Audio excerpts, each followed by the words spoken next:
ಮೋದಿ ವಿದೇಶಿ ಪ್ರಯಾಣದಲ್ಲಿ ಭಾರತದ ಜನರು ಸಂಕಷ್ಟದಲ್ಲಿ. ತೈಲದ ಮೇಲೆ ₹3 ಏರಿಕೆ ಕಂಡಾಗಲೂ ನಾಚಿಕೆ ಬಿಟ್ಟು ಬಿಜೆಪಿಯವರ ಸಮರ್ಥನೆ. ಬಡವರ ಬದುಕು ಅಂದರೆ ಬಿಜೆಪಿಯವ್ರಿಗೆ ಏನು ಗೊತ್ತು?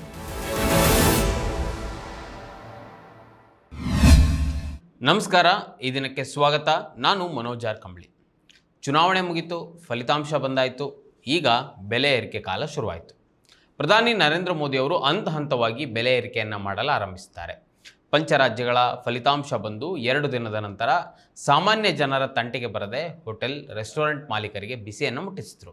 ಅಂದರೆ ಕಮರ್ಷಿಯಲ್ ಸಿಲಿಂಡರ್ ಬೆಲೆ ₹993 ಹೆಚ್ಚಿಸಿದರು.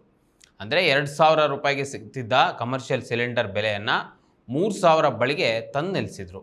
ಈಗ ಮೋದಿಯವರ ಮೊದಲ ಇನ್ನಿಂಗ್ಸ್ ಎನ್ನುವಂತೆ ಈಗ ಜನಸಾಮಾನ್ಯರ ಬಳಿ ಬಂದಿದ್ದಾರೆ. ಮೇ 15ರಿಂದ ಪೆಟ್ರೋಲ್ ಮತ್ತು ಡೀಸೆಲ್ ಮೇಲೆ ₹3 ಬೆಲೆಯನ್ನು ಹೆಚ್ಚಿಸಿದ್ದಾರೆ.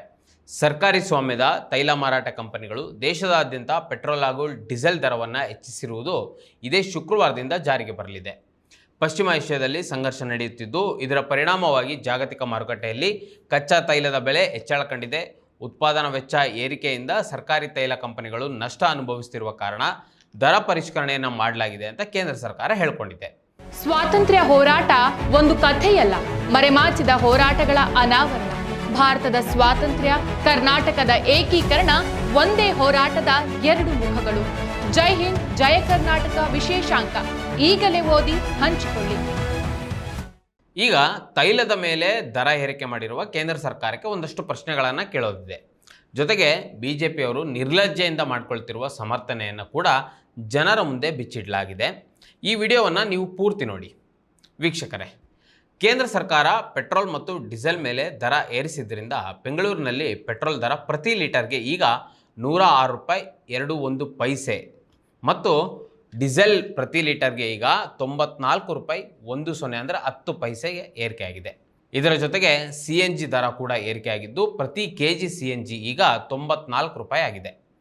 ಜನಸಾಮಾನ್ಯರ ಜೇಬಿಗೆ ಹೇಗೆ ಪೆಟ್ಟು ಬೀಳ್ತದೆ ನೋಡಿ. ಒಂದು ಕಡೆ ಸಾಮಾನ್ಯ ಜನರು ತಮ್ಮ ಬೈಕ್ ಮತ್ತು ಕಾರುಗಳಿಗೆ ಪೆಟ್ರೋಲ್ ಡೀಸೆಲನ್ನು ಬಳಸಲೇಬೇಕು. ಇದರ ಜೊತೆಗೆ ಬಸ್ಗಳಲ್ಲಿ ಓಡಾಡುವ ಜನರಿಗೆ ಮತ್ತೆ ಇದರಿಂದ ಸಂಕಷ್ಟ ಎದುರಾಗಿದೆ. ಒಂದು ಕಡೆ ಸಾಮಾನ್ಯ ಜನರು ಬೈಕು ಕಾರುಗಳನ್ನು ಬಳಸುವಾಗ ಪೆಟ್ರೋಲನ್ನು ಬಳಸಲೇಬೇಕಾಗ್ತದೆ.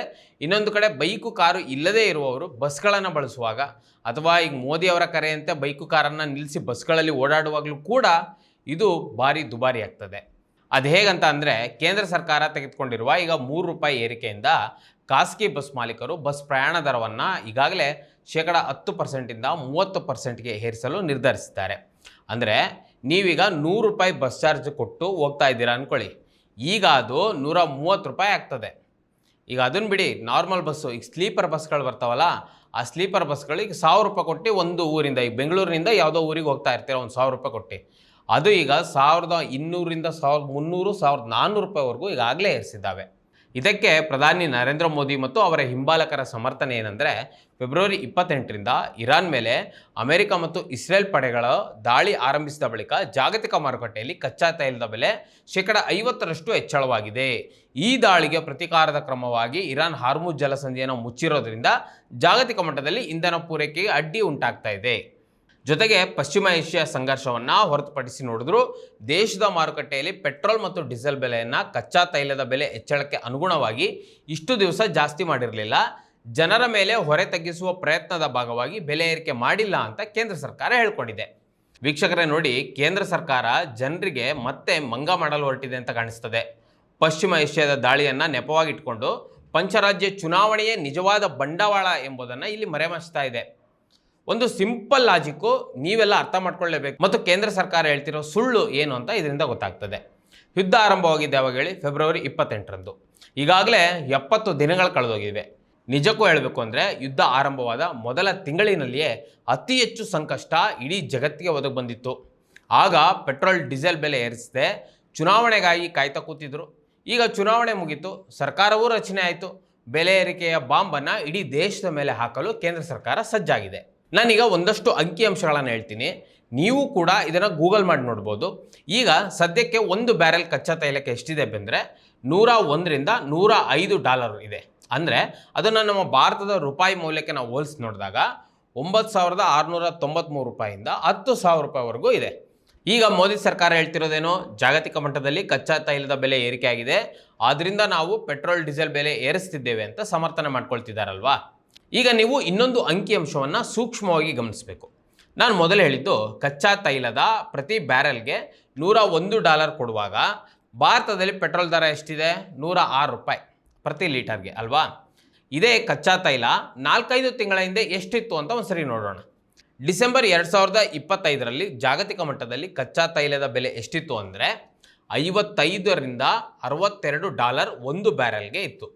ಅದನ್ನು ನಾವು ಭಾರತದ ರೂಪಾಯಿ ಮೌಲ್ಯದಲ್ಲಿ ನೋಡಿದಾಗ 5,278 ರೂಪಾಯಿಂದ 5,950 ಅಂದರೆ 6,000 ಆಸ್ಪಾಸ್ನಲ್ಲಿತ್ತು. ಆಗ ಭಾರತದಲ್ಲಿ ಪೆಟ್ರೋಲ್ ರೇಟ್ ಎಷ್ಟಿತ್ತು? 102ರಿಂದ 103 ರೂಪಾಯಿ. ಇದು ನಾನು ಬಹಳ ದಿನಗಳ ಹಿಂದೆ ಹೇಳ್ತಿಲ್ಲ, ಕೇವಲ 4-5 ತಿಂಗಳ ಹಿಂದಿನ ಕತೆ. ಈಗ ನಾವು ಕೇಂದ್ರ ಸರ್ಕಾರಕ್ಕೆ ಅರ್ಥಾತ್ ಮೋದಿ ಸರ್ಕಾರಕ್ಕೆ ಒಂದು ಪ್ರಶ್ನೆಯನ್ನು ಕೇಳಲೇಬೇಕಿದೆ. 4-5 ತಿಂಗಳ ಹಿಂದೆ ಜಾಗತಿಕ ಮಟ್ಟದಲ್ಲಿ ಕಚ್ಚಾ ತೈಲದ ಬೆಲೆ ಪ್ರತಿ ಬ್ಯಾರೆಲ್ಗೆ ತುಂಬ ಕಡಿಮೆ ಇತ್ತು, ಇವತ್ತಿನ ಅರ್ಧದಷ್ಟು ಇರಲಿಲ್ಲ.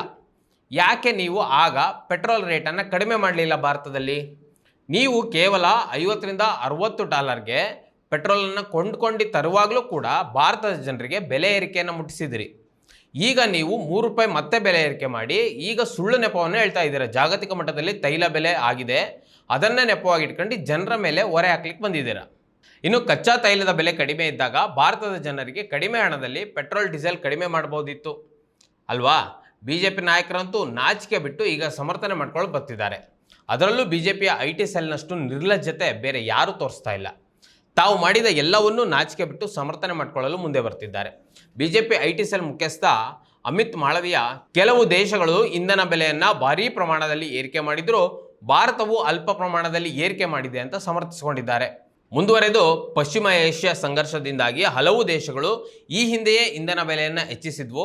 ಆದರೆ ಕೇಂದ್ರ ಸರ್ಕಾರವು ತನ್ನ ಪ್ರಜೆಗಳನ್ನು ಇಂಧನ ಬೆಲೆ ಏರಿಕೆಯ ಹೊರೆಯಿಂದ ಸುಮಾರು 2.5 ತಿಂಗಳ ಕಾಲ ಕಾಪಾಡುವಲ್ಲಿ ಯಶಸ್ವಿಯಾಗಿದೆ ಅಂತ ಹೇಳಿದ್ದಾರೆ.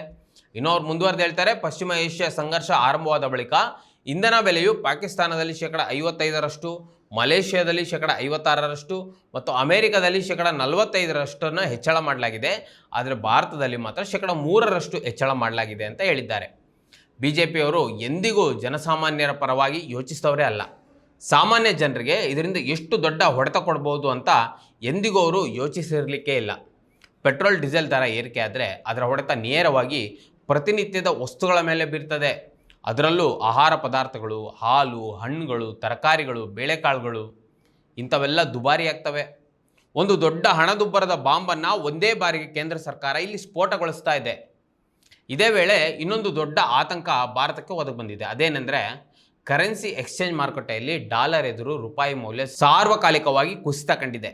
ಈಗ $1ಗೆ 95 ರೂಪಾಯಿ 81 ಪೈಸೆ ಆಗಿದೆ. ಇದರಿಂದ ಷೇರು ಮಾರುಕಟ್ಟೆಯಲ್ಲಿ ಈಗಾಗಲೇ ಭಾರಿ ಇಳಿಕೆ ಕಂಡಿದೆ. ಇದು 96 ರೂಪಾಯಿಗೂ ತಲುಪುವ ಸಾಧ್ಯತೆ ಇದೆ. ಇಂಥ ಕುಸಿತವನ್ನು ಭಾರತ ಎಂದಿಗೂ ನೋಡಿರಲಿಲ್ಲ. ಕೋವಿಡ್ ಥರದ ಸಮಯದಲ್ಲೂ ಸಹ ಇಂತಹ ಘಟನೆ ಮತ್ತು ಇಂತಹ ಸಾರ್ವಕಾಲಿಕ ರೂಪಾಯಿ ಮೌಲ್ಯದ ಕುಸಿತ ಕಂಡಿರಲಿಲ್ಲ.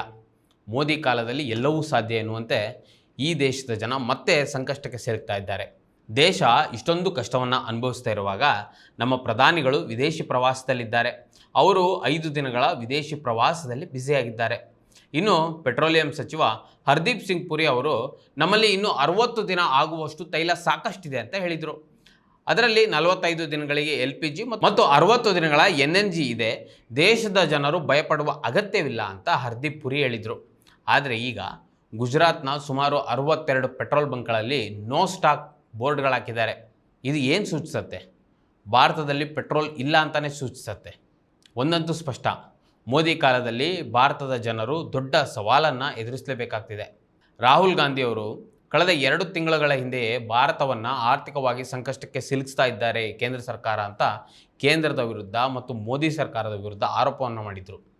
ಸಾಮಾನ್ಯ ಜನರನ್ನು ಲೆಕ್ಕಕ್ಕೆ ಇಲ್ಲದಂತೆ ಕೇಂದ್ರ ಸರ್ಕಾರ ಈಗ ನಡೆಸ್ಕೊಳ್ತಾ ಇದೆ. ಪೆಟ್ರೋಲ್ ಡೀಸೆಲ್ ಬೆಲೆ ಏರಿಕೆ ದೈನಂದಿನ ಜನಜೀವನದ ಮೇಲೆ ದೊಡ್ಡ ಮಟ್ಟದಲ್ಲಿ ದೊಡ್ಡ ಪರಿಣಾಮ. ಹೀಗೆ ಮುಂದುವರೆದರೆ ಮುಂದೊಂದು ದಿನ ಜನರ ಬದುಕು ಭಾರೀ ಸಂಕಷ್ಟಕ್ಕೆ ಸಿಲುಕಬೇಕಾಗ್ತದೆ. ವೀಕ್ಷಕರೇ, ಈ ವಿಡಿಯೋದ ಕುರಿತು ನಿಮಗೇನಿಸ್ತು ಕಮೆಂಟ್ ಮಾಡಿ ತಿಳಿಸಿ ಮತ್ತು ಇದೇ ರೀತಿ ಸಾಕಷ್ಟು ವಿಡಿಯೋಗಳಿಗೆ ನಮ್ಮ ಈ ದಿನ .com ಯೂಟ್ಯೂಬ್ ಚಾನಲ್ನ ಸಬ್ಸ್ಕ್ರೈಬ್ ಮಾಡಿ ಮತ್ತು ನಮ್ಮನ್ನು ಬೆಂಬಲಿಸಿ. ನಮಸ್ಕಾರ.